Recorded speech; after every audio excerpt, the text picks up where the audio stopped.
The rain fell hard that night, pounding the dusty roadside like thousands of tiny drums. Cars sped by without slowing, spraying muddy water into the air. In the middle of it all stood a tiny girl, 5 years old, caramel-skinned, blind, gripping a worn-out walking stick with both hands as thunder rolled across the dark sky. She wasn't crying anymore. She had cried until her tears dried. She had screamed until her voice broke.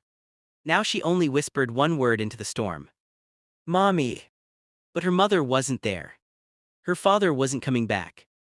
They had walked her to the edge of the busy Lagos-Ibadan expressway, told her to wait right here, placed her small hand on the walking stick, and disappeared into the night like shadows ashamed of their own wickedness. To them, she was too much burden, too much stress, a child who would never see a future. They did not even look back. Lightning flashed, revealing her tiny sandals soaked with water, her little blue dress smeared with dirt, her fragile shoulders trembling from cold and fear. She raised her face as though she could see the sky, but all she felt was darkness and abandonment. Then a screech. A black SUV stopped suddenly right in front of her. A tall, elegant woman stepped out quickly, her high heels splashing in the puddles.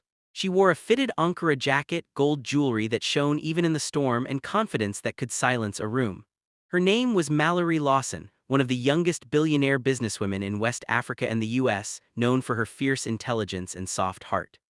But tonight that heart nearly stopped. Because standing alone on the expressway was a blind child, lost, shivering, helpless. Mallory dropped to her knees immediately. "Oh my God, sweetheart, who brought you out here?" she whispered, gently touching the girl's cheek. The girl flinched, gripping her walking stick tighter. "Please don't leave me, please." Mallory felt something inside her break. She pulled the child into her arms, shielding her from the rain. "No one is leaving you," Mallory said firmly. "Not tonight, not ever." The girl felt the warmth in her voice. "My name is Amara," she said softly. "I can't see." "Mommy said I'm a problem." "No," Mallory whispered fiercely. "You are not a problem, you are a child, and you deserve love." She lifted Amara into her arms and carried her to the SUV. The driver stared in shock, but Mallory spoke with a tone that ended all questions. "She's coming home with us." The car pulled away from the roadside, the very place where Amara's life had been thrown away, and sped into the night. But even as Mallory held the little girl, something dark lingered in the air.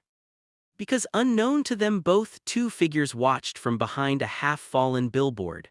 Amara's biological parents, hidden by shadows, whispered angrily as they saw the billionaire carrying the child away. "Good riddance," her father murmured, shaking his head. "We can finally breathe," her mother replied, wiping rain from her eyes but not from her conscience. Yet neither of them knew what would happen months later. They did not know that Mallory would change Amara's fate forever. They did not know that doctors would discover something shocking inside the child's eyes, something that could give her sight again. And they certainly did not know that their decision to abandon her would come back to haunt them in ways they could never imagine. As Mallory's car approached the gates of her mansion, a strange tension filled the air. Because inside that home, a truth waited, one that would turn their world upside down. A truth Mallory had no idea she was about to uncover. And just as she carried Amara across the threshold, the mansion lights flickered once, twice, then went completely black. A silent warning. A sign of trouble. A signal that something bigger was coming. The entire mansion went dark, every chandelier, every hallway lamp, every security light. Only the pounding rain outside softened the silence that followed. Mallory tightened her hold on Amara. "It's okay, sweetheart," she whispered, trying to keep her voice steady. "We'll get the lights back on." But even she felt uneasy. Her mansion was powered by a top-tier solar inverter system with automatic backup generators. It never went off, not even for a second. Something was wrong. Mallory's head of security, Jordan Briggs, rushed in with a flashlight. He was a tall, broad-shouldered African-American man in his mid-40s, known for his calm spirit and sharp instincts. "Ma'am," he said, breathing hard, "the entire system shut down at once. Even the backup, we're running checks now." Mallory nodded, but her eyes were on Amara, who clung to her like a lifeline. "Jordan, please get her warm," Mallory said. "Bring towels, something soft, she's terrified." Jordan instantly softened. Yes, ma'am. He ran off to gather towels while Mallory guided Amara to the living room couch, one hand holding the child's tiny fingers, the other using her phone light to navigate through the darkness. Amara's voice trembled. Is this house safe? Mallory sat beside her and pulled her close. Safer than anywhere you've ever been, she said, I promise. But even as she said that, a strange sound echoed from upstairs. A slow, dragging movement, like something heavy being pushed across the floor. Mallory froze. Jordan returned with towels at that exact moment, stopping mid-step when he heard it too. Ma'am, someone else in the house, Jordan whispered. No one, Mallory replied. All staff left by 7 p.m. The dragging sound came again. Jordan handed Mallory the towels, then silently reached for the handgun holstered beneath his jacket. Stay with her, he said. Amara gripped Mallory's dress. Don't go, something bad is there. But Jordan was already moving, slow, calculated steps up the spiral staircase as the flashlight beam trembled over each step. Mallory wrapped Amara in a warm towel, rubbing her tiny arms. It's okay, Jordan is trained for this. Yet she couldn't ignore the pounding of her own heart. Minutes later, Jordan's voice echoed down from upstairs. Ma'am, you need to see this. Mallory frowned. Is everything okay? No, he answered, not even close. Still carrying Amara, she climbed the stairs carefully until she reached the master hallway. Jordan stood outside the doorway of an empty guest room, flashlight aimed at the floor. At first, Mallory didn't understand what she was looking at. Until her breath caught. A muddy footprint. Small, barefoot, fresh. And right beside it, a child-sized walking stick. Not Amara's, this one was broken in two. Mallory's eyes widened. Jordan, this was not here before, and the staff cleaned this hallway this afternoon. Jordan nodded grimly. I checked the security logs. The cameras went off 5 minutes before you arrived home with Amara. Someone killed the system from inside. Mallory held Amara tighter, her mind spinning. Was someone watching them? Had Amara been followed? Or was her mansion being targeted? Amara reached toward the broken stick with her tiny hand. Her voice softened into something close to fear. That stick, I know that sound. I heard someone behind me on the road before you came. They were breathing hard and they whispered my name. Mallory felt a chill run through her entire body. Whispered your name, Amara, are you sure?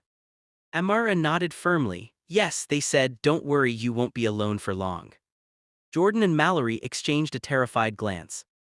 Mallory swallowed. Jordan, increase security now, lock every window, every door. But before Jordan could respond, the lights suddenly flickered back on. The mansion illuminated at once. Mallory nearly jumped. Jordan looked around, tense. Power restored, but not by us. The system rebooted on its own.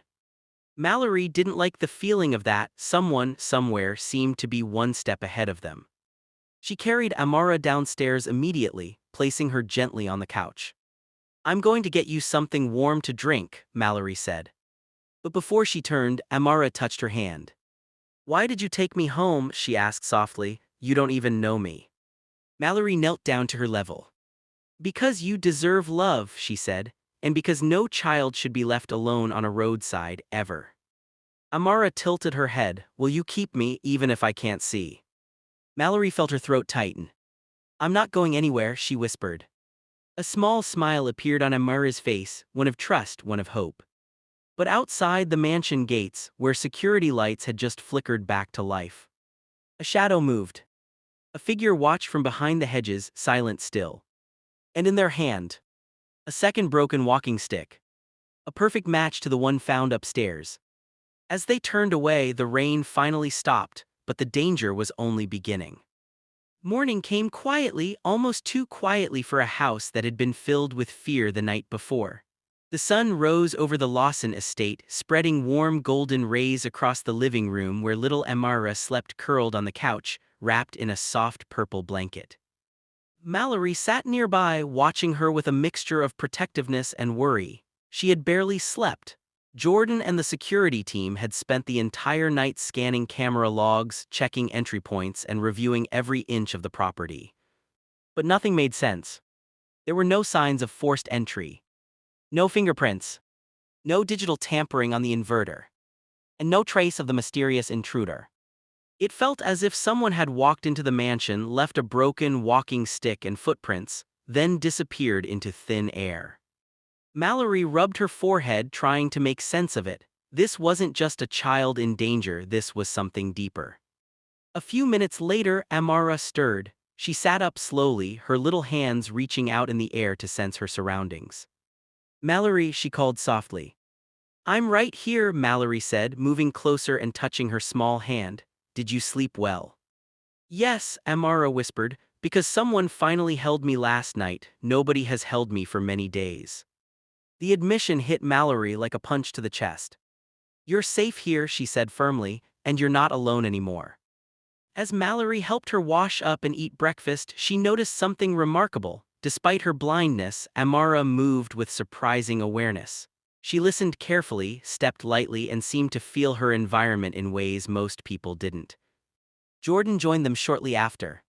Ma'am, he began, I checked something again this morning. The footprint upstairs, it matches a child, but bigger than Amara's, maybe around 8 or 9 years old. Mallory frowned, another child. Jordan nodded, and someone who knew exactly how to shut down your power system. A strange chill ran down Mallory's spine. What was a child doing in my house, she muttered, and why leave a broken walking stick? Before Jordan could answer, Amara said suddenly. I heard him again last night. Mallory turned sharply, what do you mean?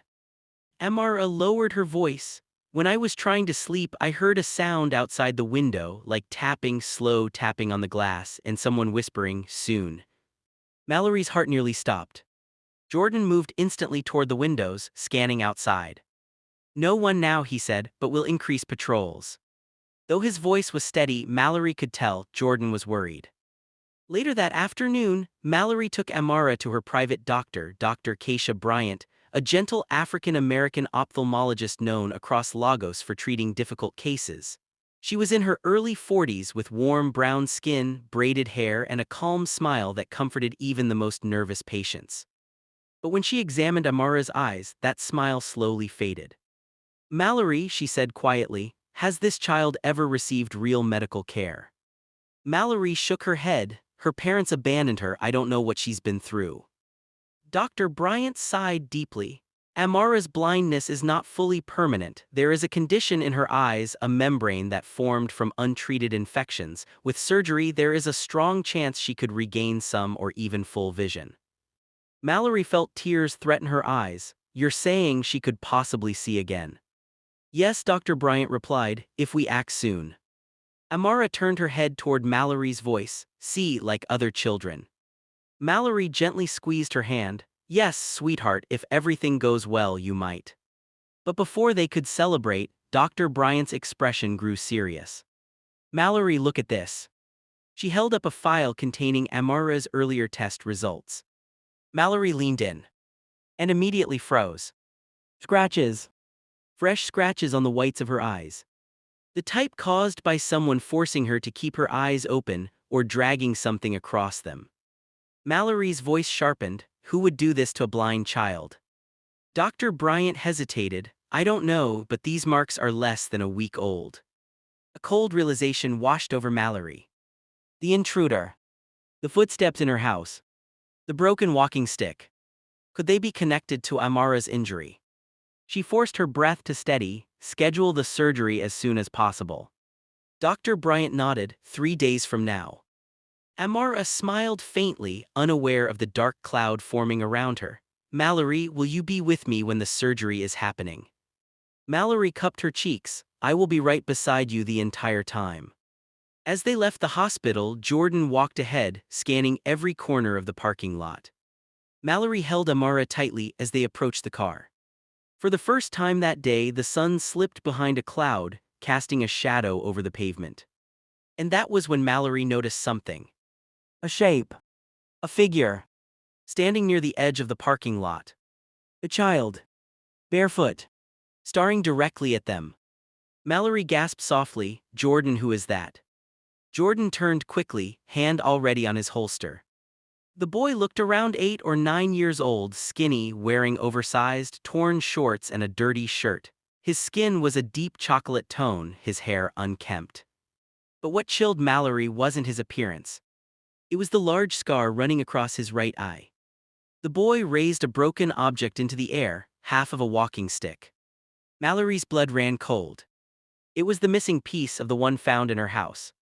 Before anyone could move, the boy sprinted toward the back of the parking lot, disappearing behind a row of abandoned vehicles. Jordan ran after him. But by the time he reached the far end, the boy was gone. Mallory held Amara closer, whispering, "You're safe, I won't let anything happen to you." But deep down she knew. Someone connected to Amara's past was watching. Someone young. Someone desperate. Someone dangerous. And they were not finished. Not even close. As Mallory carried Amara into the SUV, her phone buzzed with a new message from an unknown number. "You can protect her for now, but she belongs to us, and when her eyes open, the truth will open too." And underneath the message was a picture. A blurry image taken through Mallory's living room window the night before, showing Amara sleeping on the couch. If you're still watching this emotional story, don't forget to subscribe to the channel, hit the like button, and share this video with someone who loves powerful African folktales. Also, before we continue, tell us where you're watching from in the comments. The SUV sped away from the hospital parking lot, but Mallory's hands wouldn't stop trembling on the steering wheel. Amara sat safely strapped in the backseat, humming softly, a habit she used whenever she felt nervous but didn't want to say it out loud. Jordan sat beside Mallory, phone in hand, studying the threatening message again and again. "This is calculated," he murmured, "too calculated for a child to pull off." Mallory shook her head, "But the person watching us was a child, Jordan, you saw him." "I know," Jordan replied, "but that message, the picture taken through your window, this is someone else, someone using that boy or controlling him." Mallory swallowed hard, her thoughts kept circling back to one thing: the broken walking stick, the child's scars, the whisper Amara heard, "Soon." "Jordan," Mallory whispered, "what if that boy knows her? What if he came from the same place she did?" Jordan didn't answer, but his silence was enough. Back at the mansion, security was doubled. Extra guards patrolled the perimeter, cameras were repositioned, Jordan ran system checks repeatedly. But unease sat over the mansion like a dark cloud. Amara walked around the living room slowly, tapping her cane lightly, feeling the shapes of the furniture, listening to the echoes. "Your house is big," she said, "it feels warm." Mallory smiled gently, "That means this place is already your home." The child paused, facing Mallory even though she couldn't see her. "Do people stay in homes forever?" Amara asked quietly. Mallory knelt beside her. "If they are loved, yes." Amara's small hand touched Mallory's cheek. "Then maybe I can stay." Those words pierced Mallory deeper than she expected. "You're not going anywhere," she whispered. But just as she hugged Amara, the doorbell rang, long, loud, and impatient. Jordan reacted instantly, hand on his holster as he checked the security feed. "It's a couple," he said. "African American, late 30s, they're drenched from the rain, and ma'am, they look emotional." Mallory's stomach dropped. "Let me see." The screen showed a man and woman standing on the porch, hair soaked, clothes muddy, eyes swollen from crying or panic. The woman clutched something in her hands. A faded baby blanket. Mallory felt her chest tighten. "Jordan, open the door, but stay close." Jordan nodded and opened the massive front door. The couple rushed in as soon as they saw Mallory. "Please, please, we need help," the woman cried. Her voice broke so hard it echoed through the foyer. The man stepped forward. "Have you seen a little girl, caramel skin, blind, about 5 years old, her name is—" Mallory's expression hardened. "Amara." Both parents gasped. The mother fell to her knees. Oh God, she's alive." Mallory crossed her arms. She wasn't moved, not after what Amara had endured. "You abandoned her on a road," Mallory said sharply. "You left a blind child alone in a storm." The mother shook her head violently. "No, that's not what happened. We didn't abandon her, she was taken." Mallory froze. Jordan narrowed his eyes. "Taken by who?" The father swallowed painfully, his voice was hoarse. We don't know his real name, we only called him Ghost Boy. Mallory felt a cold shiver crawl up her spine. The mother, still kneeling, pressed the faded blanket to her chest. He used to follow Amara home from the compound, she said. He never spoke, just stared, sometimes tapped sticks together. We told people but nobody believed us, said he was just a troubled child. The father continued, shaking. 2 nights ago, while Amara was playing by the old fence, he appeared again. He took her walking stick, whispered to her, and ran. We ran after them, but she was gone. Mallory's heart pounded. That boy at the hospital, he wasn't random, she said under her breath. Jordan crossed his arms. If all this is true, why didn't you call the police? The mother broke into sobs. We tried, but they said with no proof there was nothing they could do. The father wiped his eyes. We searched all night, every street, every alley, every gutter. When we got home, someone had placed this on our doorstep. He handed Mallory a small item wrapped inside the blanket. Mallory unwrapped it slowly. Her breath caught. It was the same broken walking stick she had found in her mansion. The mother whispered, we thought it meant our daughter was dead. Mallory's mind spun. The message. The boy's disappearance. The footprints. The intruder inside her house. Now the parents. Something tied all of this together. Something much darker than she expected. Amara, overhearing the voices, stepped forward shakily. Mommy, she whispered. The mother gasped and ran to her, collapsing around her tiny body, crying uncontrollably. Oh my baby, we searched everywhere. The father knelt beside them, holding Amara's tiny hand. But Amara flinched. She stepped back toward Mallory, gripping her dress. Why are they here? Amara whispered. They always called me a problem, they told me I wasn't good, they told me I was too much trouble. Her words sliced through the air. The mother shook her head frantically. No, baby, we never said that, someone told you lies. Mallory knelt beside Amara. Sweetheart, do you trust me? Amara nodded immediately. Then stay beside me, Mallory said. The parents looked devastated, but Mallory wasn't ready to soften. Not yet. Your daughter has surgery in 3 days, she said. If she regains her sight, everything changes, her future, her safety. Jordan added, if someone took her once, they can try again. The father swallowed. Ghost Boy doesn't stop, he follows, he watches, he waits. The mother whispered one final sentence, one that froze the entire room. He took other children too. A thick silence fell. Mallory's heart dropped. Jordan stiffened. Other children, where are they now?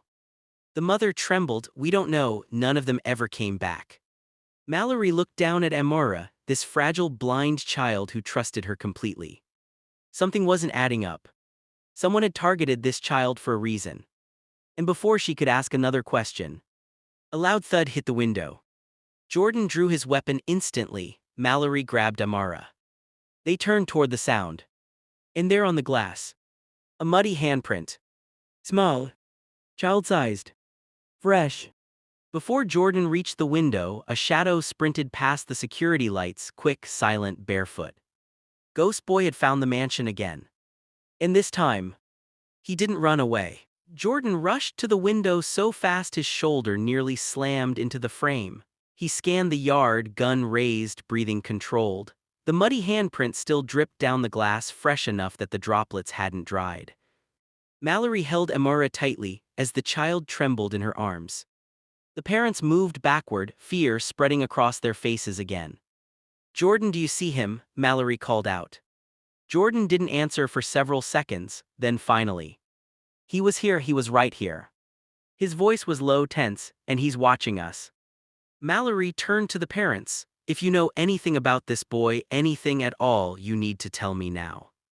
The father was shaking. We don't know where he came from, we just know he followed the neighborhood children. They called him Ghost Boy because he never spoke, he just appeared and disappeared.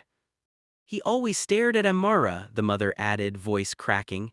Sometimes from across the street, sometimes standing near the gate when we walked her home, but we didn't think he'd hurt her. He looked sad, lost, he looked like a child who needed help.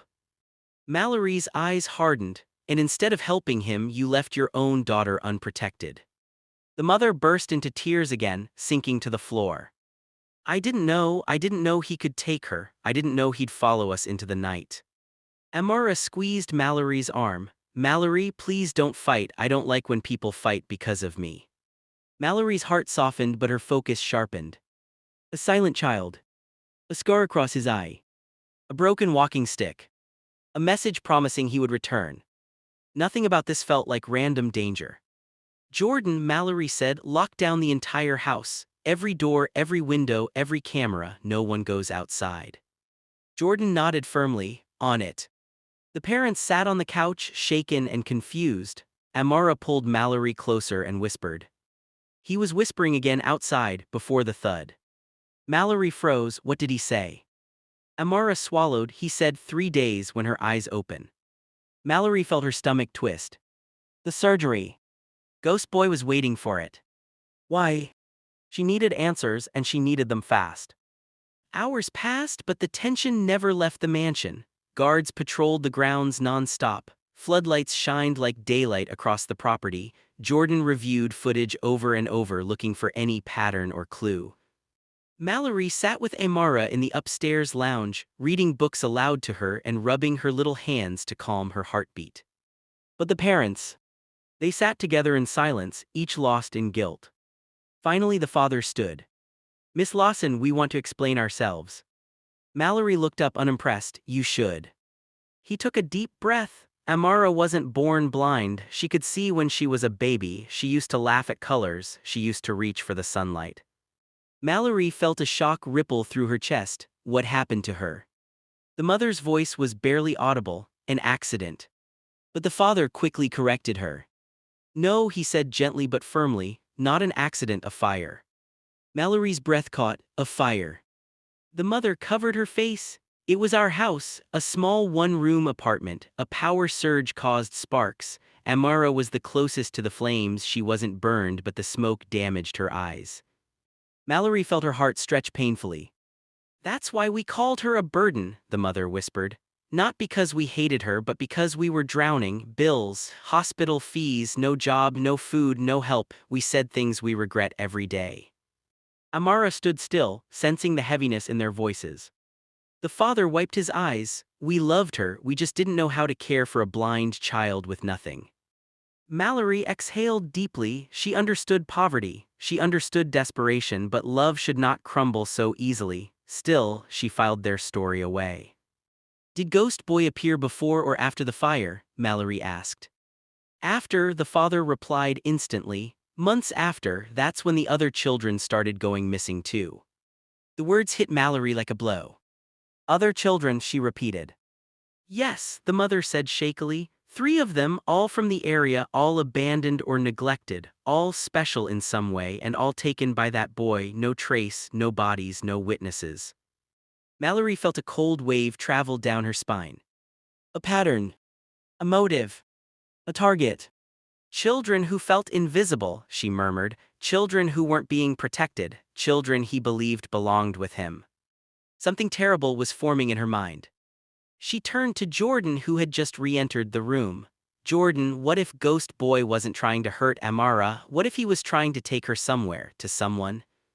Jordan frowned. Who? Mallory looked back at the parents. Did he ever stay with an adult, a caretaker, anyone? The father shook his head. No one ever claimed him. He wandered the streets alone.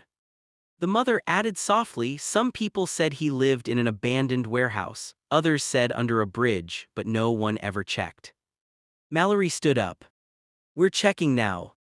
Jordan blinked. Ma'am, you want to go out there tonight? No, Mallory said. Tomorrow morning, broad daylight, and we're taking a guard team. Jordan nodded reluctantly. Fine, but no risks. Mallory turned to Amara, lifting her into her arms. I won't let anything happen to you, she whispered. Not now, not ever. Amara held onto her neck tightly. Mallory, I heard something else. Mallory stepped back. What did you hear? Amara's small voice trembled. I heard him say, she's the last one. After her eyes open, we will be complete. Jordan stepped forward immediately. Complete, complete for what? Amara shook her head. I don't know. Mallory kissed her forehead. You don't need to, you're safe. But even she didn't believe her own words fully. Later that night, after everyone finally began to settle, Mallory walked into her office to retrieve her phone. She froze instantly. The window. The glass she had cleaned hours earlier now had a new print on it. Not a handprint. A footprint. Small. Bare. Pressed against the window from the inside of the room. Jordan rushed in when he heard Mallory gasp. He saw it, his face hardened. Ghost Boy got inside again. Mallory whispered, but Jordan, the alarm never went off. Jordan checked the sensors. Disabled. Manually. Mallory swallowed. He's not just watching us, she said. He's toying with us. Jordan looked at the footprint again. No, he said, he's warning us. Mallory's voice trembled. Warning us about what? Jordan lifted his flashlight and pointed at the floor. There, placed neatly on the rug, was something small and folded. A note. Mallory opened it slowly. And her heart dropped. Don't take her to surgery. When she sees again, everything ends. Mallory didn't know what terrified her more, the message or the tiny symbol drawn underneath it. A child's hand holding 3 smaller hands. Ghost Boy didn't just want Amara. He was building something. And Amara's restored sight would destroy it. Mallory didn't sleep that night. She sat in her office with the note in her hand, staring at the strange symbol beneath the warning, a child's hand holding 3 smaller hands. It was drawn in crooked lines, almost as if done by someone who had never learned to write properly. 3 smaller hands, Mallory whispered, 3 missing children. Jordan stood beside her, jaw clenched. Ma'am, this is no longer just about Amara. This boy is part of something bigger, and he's terrified of her surgery. Mallory folded the note carefully, which means the surgery must go on. Jordan raised an eyebrow. You still want her to regain her sight after this? Mallory's voice sharpened. Jordan, whatever Ghost Boy fears is exactly what we need to uncover. Amara's sight might be the key to understanding everything. Jordan sighed. Then we'll double security at the hospital, triple it. By morning, Mallory had made up her mind. They were going to search the abandoned areas where Ghost Boy was rumored to hide. Jordan handpicked a small, elite team of guards. The parents stayed behind with Amara under strict supervision. Before Mallory left, she knelt beside the little girl. Sweetheart, she said gently, Jordan and I are going to look for answers. Amara reached out and found her hand instantly. Don't go where it's dark. Mallory swallowed. I'll be careful. Amara leaned close. The boy, he doesn't like light. Whenever he came near us before, he hid from lamps, he hid from fire. Jordan overheard and made a mental note. Helpful information. Amara added one more thing, her voice small but certain. If you hear tapping, he's close. Mallory kissed her forehead. I'll remember. They began the search at the old bridge, the one rumored to shelter street kids. Rusty metal beams creaked overhead and the smell of damp earth clung to the air. Jordan's flashlight swept across the shadows. No signs of anyone living here recently, he murmured. Mallory exhaled, then the abandoned warehouse. The warehouse was worse. Broken windows. Graffiti covering the walls. Empty soda cans and torn clothes scattered around. It looked like the kind of place forgotten by the whole world. But Jordan noticed something, small etchings scratched into a rusty sheet of metal. He cleaned the surface with his glove and the scratches became clearer. 4 stick figures. 1 large. 3 small. Mallory's heart pounded, the same symbol from the note. Jordan nodded grimly. He's definitely been here. Mallory's eyes scanned the room and then noticed something else, child-sized footprints in the dust, leading toward a dark hallway. Jordan, she whispered, he was here recently, maybe this morning. Jordan signaled his guards, and they moved carefully toward the back of the warehouse. The hallway led to a small room with an old mattress, blankets, and piles of cardboard boxes. And there, on the far wall, were pictures. Dozens of pictures. Drawn in charcoal, ash, and dirt. Children holding hands. Children crying. Children sleeping. And in the center, a drawing of a blind girl with a walking stick. Mallory felt a chill crawl up her spine. That's Amara. Jordan studied the drawings. This boy is obsessed with children who feel abandoned. He draws them, watches them, protects them in his own twisted way. Mallory swallowed, but why them, why these children? Jordan didn't answer immediately. Then, crunch. A small sound from behind one of the cardboard stacks. Mallory and Jordan exchanged a glance. Jordan raised his weapon, come out slowly. Silence. Then a small face peered out. A little boy. Not ghost boy, this child was younger, around 6, shivering, barefoot, wearing a dirty green shirt. Mallory stepped forward slowly. It's okay, we're not here to hurt you. The boy's lips trembled. Is she safe? Who? Mallory asked. The blind girl, he whispered. Ghost boy said he was going to get her back. Mallory knelt. Why does he want her? The little boy's eyes filled with tears. Ghost boy thinks all children who can't see, can't walk good, or don't talk right belong to him. He says he's building a family, a place where nobody gets thrown away. Mallory's heart twisted painfully. Where did he take the other children? She asked. The boy pointed to a large metal door at the far end of the warehouse. He said he's keeping them safe until they're all together. He said when the blind girl sees again, she won't belong there anymore. Jordan stepped closer. What does that mean, belong there? The child hesitated, then said quietly, he only keeps the ones the world doesn't want. Mallory felt her breath leave her body. This wasn't just a boy acting alone. This was trauma. This was pain turned into something dangerous. A child trying to create his own family by taking children he believed were unwanted. Mallory's voice trembled. And why does he fear Amara's surgery? The child bit his lip hard. Because when she can see again, she will know what he looks like, and she will know where the others are. Jordan froze. Mallory whispered, Amara's memory, her hearing, everything is sharp. If she sees him even once, she can identify him. The little boy nodded. That's why he has to stop the surgery. Mallory's pulse thundered in her ears. Where is he now? The boy looked toward the warehouse exit. He followed you home. Jordan's blood ran cold. Mallory, the mansion. Mallory didn't wait another second. Everyone back to the car now. They raced back to the estate, tires screeching as they sped through the gates. But something was wrong the moment they arrived. The front door was open. Jordan jumped out first. Security team, report. Silence. Mallory ran inside. Amara. No answer. Her heart dropped to her knees. Amara. Then they heard it. A small, distant tapping sound coming from upstairs. Tab. Tab. Tab. Jordan drew his gun. He's here. Mallory sprinted toward the staircase, Jordan right behind her. When they reached the top floor, they froze. Amara stood in the hallway alone, her tiny hands reaching out blindly. And behind her, a shadow. Small. Silent. Barefoot. Ghost boy. His scarred eye glistened. He held out his hand toward Amara. Come, he whispered, we're almost complete. Mallory screamed her name. Amara. Amara turned her head slightly, confused, trapped between two worlds, one familiar, one frightening. Ghost boy stepped closer. And whispered. She doesn't belong with you. Before Mallory could reach her, Ghost boy grabbed Amara's hand, and the lights in the hallway exploded into darkness. If you're still following this intense story, don't forget to subscribe, like the video, and share it with someone who loves emotional African folktales.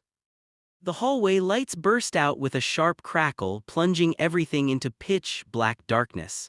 The sound echoed through the mansion like thunder. Mallory's heart lurched into her throat.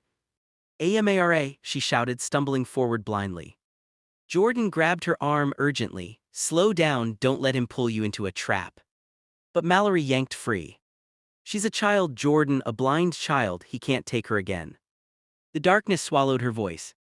Then, a soft whimper. Mallory. Amara. Mallory pushed forward, hands extended, searching through the shadows. The air felt thick, as if the mansion itself was holding its breath. Jordan switched on a tactical flashlight, the beam sliced through the blackness. But Ghost Boy was already gone. Only Amara stood trembling in the middle of the hallway, her hand still half raised in the direction he had pulled her. Mallory rushed to her and swept her into her arms.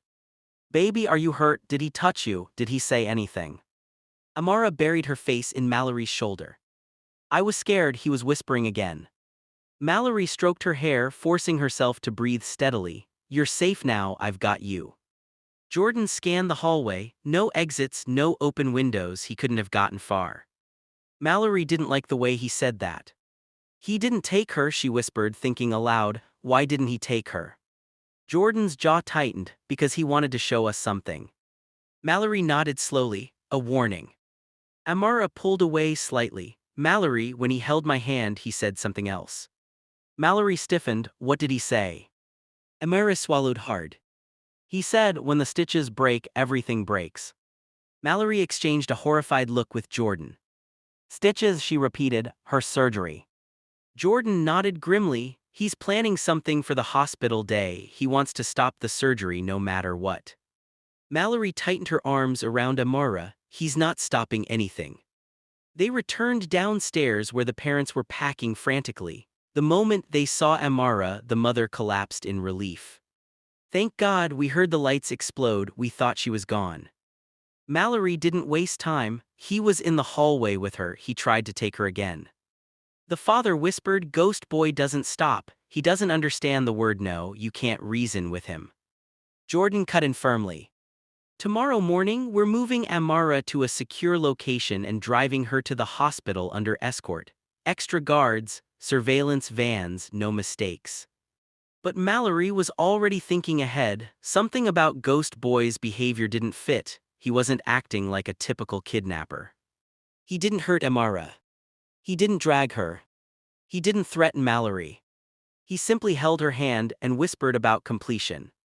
What does he want her to complete? Mallory murmured. Amara heard and whispered back. He said, when I can see, everything will be spoiled. He said I won't belong with them anymore. Mallory's voice sharpened. Belong where, Amara? Amara shook her head. I don't know, but I think he's lonely. The mother gasped. Lonely? He terrorized us for months. Lonely children do dangerous things, Mallory said quietly. Jordan's eyes narrowed. He's not working alone. The boy we met said there were others, other children. This complete family he's building, we're missing a huge piece. Mallory nodded, and we're going to find it. Later that night, after ensuring Amara was safe in the guest room with 2 guards at the door, Mallory sat with Jordan in the security room. She played the hallway footage from moments before the blackout. The first frame showed Amara standing alone. The next frame, the lights bursting out. Then static. Then darkness. That's impossible, Jordan muttered. The system should switch to infrared, why didn't it? Mallory zoomed in. The moment before the blackout, a faint shape appeared behind Amara, thin, barefoot, silent. Ghost boy. But then, in the half-second before the feed cut, another shape appeared behind him. Someone taller. Adult height. Mallory froze. That's not a child, she whispered. Jordan leaned closer. Someone else was there, someone controlling him, someone we haven't seen yet. Mallory's pulse quickened. Ghost boy wasn't acting alone. There was someone guiding him. Someone older. Someone dangerous. We need to protect Amara, Mallory said, but we also need to find this second figure. Jordan nodded. Tomorrow we take her to surgery, but not before we uncover where the missing children are kept. Mallory agreed. But just as they stood to leave, Jordan's phone buzzed. A new message. Unknown number. Mallory stepped closer. Read it. Jordan opened it slowly. You're searching the wrong places. Look beneath what was abandoned. When she sees again, all secrets rise. Mallory exhaled shakily. He's taunting us. But Jordan's face grew pale. There was an attachment. A video clip. He pressed play. Static. A dark room. Whispering. A small figure rocking back and forth. Then the camera panned. 3 children. Dirty. Scared. Barefoot. Huddled together in a corner. One of them crying softly. Another whispering, he said we'll be a family soon. A third drawing something on the floor with a piece of charcoal. A symbol of 4 stick figures holding hands. Mallory felt her stomach twist. Jordan clenched his jaw. We found the missing children. But the video wasn't over. The camera shook, like held by someone with small trembling hands. Then a voice, Ghost Boy's voice, whispered, "Don't worry, when the blind girl gets her sight, we will go home." Mallory turned white. "What home?" she whispered. "Where is he taking them?" The video ended abruptly. Another message appeared under it. "You can't save her and them. Choose carefully." Mallory backed away, breath shaking. "No," she whispered, "I'm saving all of them." But before Jordan could respond, the mansion suddenly shook. A loud bang sounded from outside. Guards shouted. Lights flickered. Mallory ran to the window and froze. The front gate was wide open. No guards in sight. And on the driveway, Amara's walking stick, lying in the center of the ground. Placed there. A message. Ghost Boy had been here again. And this time, he was closer than ever. The morning of Amara's surgery arrived with a suffocating stillness. No birds. No breeze. No familiar hum of the neighborhood waking up. It was as if the world itself was holding its breath. Mallory stood in the mansion foyer dressed in a simple dark blue jacket, her face carved with determination. Today was the day everything either broke apart or came together. Jordan briefed the security team one last time. 4 cars in the convoy, 2 in front, 2 behind. No stops, no detours, keep eyes on every blind spot. The threat is not just a child, there's an adult behind him. The guards nodded. Amara's parents stood quietly in the corner, guilt heavy on their faces. But today wasn't about blame. It was about survival. Amara came downstairs wearing a soft yellow dress Mallory had picked out for her. Her tiny hand followed the railing carefully, her walking stick tapping lightly with each step. She looked small, vulnerable, but hopeful. Mallory crouched to her level. "Are you ready, sweetheart?" Amara nodded. "When I wake up, will I see your face?" The question made Mallory's voice tremble. "Yes," she said softly, "you will." Amara smiled, small but full of trust. Jordan gave the signal. "Let's move." The convoy pulled out of the gates. Mallory sat in the middle SUV with Amara, Jordan beside them. 2 guards flanked the doors. The child sat between Mallory and Jordan, clutching Mallory's fingers with both hands. The streets were unusually empty. Almost too empty. Mallory noticed it first. "No motorcycles, no vendors, no pedestrians," she whispered. "Jordan, does something feel wrong to you?"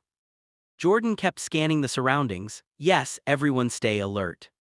3 minutes from the hospital, Amara suddenly stiffened. "What is it?" Mallory asked. Amara tilted her head. "I hear tapping." Jordan turned sharply. "From where?" Amara pointed. "Not forward. Not behind. But above. The roof of the car." Jordan's eyes widened. "Driver, stop."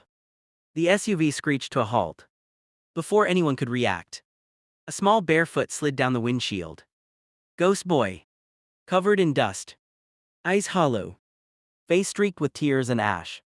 Scarred eyes shining with eerie desperation. He crouched on the hood like a frightened, cornered animal. Mallory's blood ran cold. Jordan unholstered his weapon, but Mallory placed a hand on his arm. "He's just a child," she whispered. "Don't shoot." Ghost Boy tapped the windshield with a broken stick. "Tab. Tab. Tab." Then he mouthed the words. "No surgery." Mallory opened the SUV door slowly, stepping out as Jordan shielded Amara inside. "Ghost Boy, listen to me," she said gently. "You don't have to be afraid. No one is here to take anything from you." Ghost Boy shook his head violently. "Tab, tab, tab." Harder this time. "No surgery," he whispered again. Mallory took a step closer. Why can't she see?" Ghost Boy pointed at his own scarred eye. "When she sees, she will see him." Mallory's heart pounded. "Him who?" Ghost Boy trembled, glancing behind him as if expecting someone to appear. "He hurts us," the boy whispered. "He finds us, the broken ones. He says we're ugly. He says we're nothing unless we obey." Mallory felt sick. "There's a man controlling you." Ghost Boy nodded quickly. "He took us, he hid us. He said when we are 4, we are complete. He said Amara is the last one." Mallory's blood froze. "Where is he now?" Ghost Boy pointed down the road. Mallory followed his trembling finger. There, waiting in a black van, was a tall, dark figure watching them. Jordan whispered, Mallory, that's him. The man opened the van door slowly. Ghost Boy's eyes widened with terror. No, the boy cried, don't let him take me again. Mallory stepped in front of Ghost Boy immediately. You're not taking any more children. But the man only smiled, cold and cruel. You ruined everything, he said softly. I saved the children no one else wanted, I gave them a family and you took one away. Mallory shouted, you kidnapped them, you traumatized them, you hurt them. The man shrugged, they needed discipline like Amara, a blind child abandoned by her own parents. She belonged with me. Ghost Boy shook his head violently. She belongs with Mallory. The man hissed, traitor. He lunged forward. Ghost Boy screamed. Jordan fired one warning shot into the air. Step back now. The man froze, glaring. But in that instant, Mallory acted. She grabbed Ghost Boy into her arms and pulled him behind the SUV. Get Amara out of here, she screamed. Drive to the hospital now. Jordan lifted Amara and rushed her back inside the car. The convoy peeled away, speeding toward the hospital. Mallory stayed behind, shielding the terrified boy. The man ran toward them. Mallory stood her ground. You won't hurt him again, she said through clenched teeth. Sirens howled in the distance. Jordan had called the police the moment they pulled away. The man scowled, realizing this was the end. He tried to flee, but officers swarmed the van from all directions. Within seconds, he was tackled, disarmed, and handcuffed. Ghost Boy collapsed into Mallory's arms, sobbing uncontrollably. He said we were broken, he said we were his. Mallory held his shaking body. You're not broken, she whispered. You're a child, and you deserve a life where no one hurts you. Hours later, after police rescued the 3 missing children and arrested the man who had manipulated them all, Mallory arrived at the hospital. Amara was already in the operating room. Jordan rushed to her. Surgery started 10 minutes ago, he said. She's in good hands. Mallory exhaled shakily. She looked at Ghost Boy, now sitting with a blanket around him, safer than he had ever been. What's your name? Mallory asked gently. The boy hesitated. Then whispered. Derek. Mallory smiled softly. That's a beautiful name. He looked up at her with trembling eyes. Will I be punished? Mallory shook her head. No, you will be helped. Derek's tears fell silently. Mallory rested a hand on his shoulder and whispered.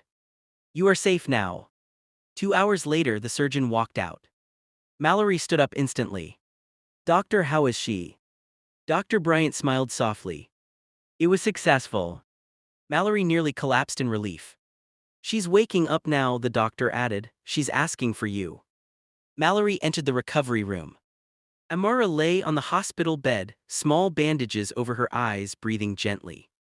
Mallory, she whispered. I'm here, Mallory said. The doctor slowly removed the bandages. Amara blinked. Blink. Blink again. Her eyes trembled. Then widened. Light. Color. Shape. Amara gasped softly. I can see. Mallory burst into quiet tears. Amara lifted her tiny hand toward Mallory's face. That's you, she whispered. You're beautiful. Mallory covered her mouth, overwhelmed with emotion. Then Amara looked around the room, eyes shining. She saw Derek. Now clean, wrapped in a warm blanket, watching her shyly. Amara blinked again. I know you, she said softly, not from sight but from sound. Derek stepped forward slowly. I'm sorry, he whispered. I didn't want to scare you, I wanted you to have a family like we did. Amara reached out and took his hand. You weren't bad, she whispered, you were hurt. Mallory's heart swelled. The broken helping the broken. The healing beginning. As Amara looked up at Mallory again, a calm smile spread across her face. Can we all go home now? She asked. Mallory nodded, voice trembling with joy. Yes, sweetheart. We're going home. And for the first time. In a very, very long time. Everyone truly was.